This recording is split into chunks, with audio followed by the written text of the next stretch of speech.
नमो भगवते वासुदेवाय। श्रद्धालु भक्तों, श्रीमद् भागवत महापुराण के तृतीय स्कंद के 17वें अध्याय के अंतर्गत हिरण्यकशिपु और हिरण्याक्ष का जन्म तथा हिरण्याक्ष की दिग्विजय का वर्णन है। इसके पूर्व जहाँ तक आप कथा श्रवण कर चुके हैं उसके आगे का प्रस्तुतिकरण करता हूँ। श्री मैत्रेय जी ने कहा, विदुर जी, वे दोनों आदि दैत्य जन्म के अनंतर शीघ्र ही अपने फौलाद के समान कठोर शरीरों से बढ़कर महान पर्वतों के सदृश हो गए तथा उनका पूर्व पराक्रम भी प्रकट हो गया। वे इतने ऊंचे थे कि उनके स्वर्णमय मुकुटों का अग्रभाग स्वर्ग को स्पर्श करता था और उनके विशाल शरीरों से सारी दिशाएं आच्छादित हो जाती थीं। उनकी भुजाओं में सोने के बाजूबंद चमचमा रहे थे। पृथ्वी पर जो वे एक एक कदम रखते थे उससे भूकंप होने लगता था और जब वे खड़े होते थे तब उनकी जगमगाते हुए चमकीली गर्दनी से सुशोभित कमर अपने प्रकाश से सूर्य को भी मात करती थी। वे दोनों यमज जुड़वे भाई थे। प्रजापति कश्यप ने उनका नामकरण किया। उनमें से जो उनके दिति के गर्भ में पहले स्थापित हुआ था उसका नाम हिरण्यकशिपु रखा और जो दिति के उदर से पहले निकला वह हिरण्याक्ष के नाम से विख्यात हुआ। मैत्रेय जी ने कहा, विदुर जी, हिरण्यकशिपु ब्रह्मा जी के वर्षे मृत्यु भय से मुक्त हो गया था। उसने अपनी भुजाओं के बल से लोकपालों के सहित तीनों लोकों को अपने वश में कर लिया। वह अपने छोटे भाई हिरण्याक्ष को बहुत चाहता था और वह भी सदा अपने बड़े भाई का प्रिय कार्य करता रहता था। एक दिन वह हिरण्याक्ष हाथ में गदा लिए युद्ध का अवसर ढूंढता हुआ स्वर्गलोक में जा पहुंचा। उसका वेग बड़ा अक्षय था।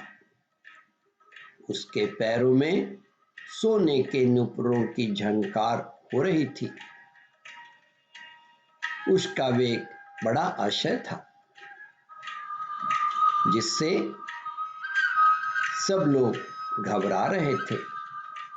गले में विजय सूचक माला धारण की हुई गले में विजय सूचक माला धारण की हुई थी और कंधे पर विशाल गदा रखी हुई थी। उसके मनोबल, शारीरिक बल तथा ब्रह्मा जी के वर्षे उसे मतवाला कर रखा था, इसलिए वह सर्वथा निरंकुश और निर्भय हो रहा था। उसे देखकर देवता लोग डर के मारे वैसे ही जहां तहां छिप गए, जैसे गरुड़ को देखकर सर्प छिप जाता है। जब दैत्य हिरण्याक्ष ने देखा मेरे तेज के सामने बड़े बड़े गर्वीले इंद्र आदि देवता भी छिप गए हैं तो उन्हें अपने सामने न देखकर वह बार बार भयंकर गर्जना करने लगा।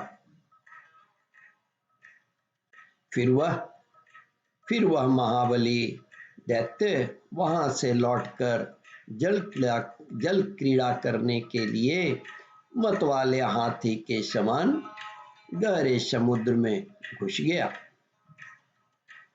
जिसमें लहरों की बड़ी भयंकर गर्जना हो रही थी। ज्यों ही उसने समुद्र में पैर रखा कि डर के मारे वरुण के सैनिक कौन कौन है? जलचर जीव हकबका गए और किसी प्रकार की छेड़छाड़ न करने पर भी वे उसकी धाक से ही घबराकर बहुत दूर भाग गए। महाबली हिरण्याक्ष अनेक वर्षों तक समुद्र में ही घूमता और सामने किसी प्रतिपक्ष को न पाकर बार बार वायु वेग से उठी हुई उसकी प्रचंड तरंगों पर ही अपनी लौहमय गदा को आजमाता रहा, उस तरंगों पर ही मारता रहा। ओम परमात्मने नमः।